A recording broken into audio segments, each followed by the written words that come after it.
হাতিকে দেখে গরু অনেক খুশি হলো।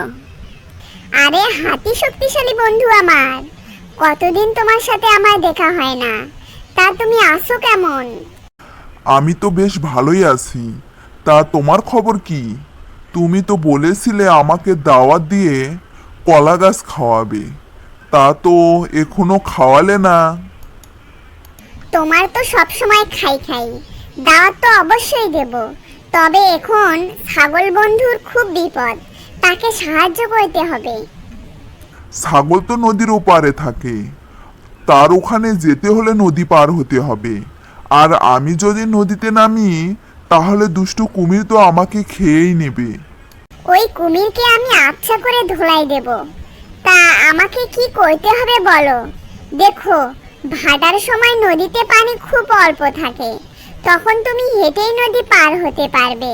তাছাড়া তোমার শক্তির কাছে কুমির তো টিকতেই পারবে না। তুমি তো বাঘকে পর্যন্ত তাড়া করো, তুমি নদীর ওপারে যাও। আচ্ছা ঠিক আছে বন্ধু, আমি নদীর ওপারে যাব আর ছাগলকে পিঠে করে আমাদের এই জঙ্গলে নিয়ে আসব। আমিও আর নদীর ওপারে থাকতে চাই না, অত্যাচারী বাঘের এই জঙ্গলে।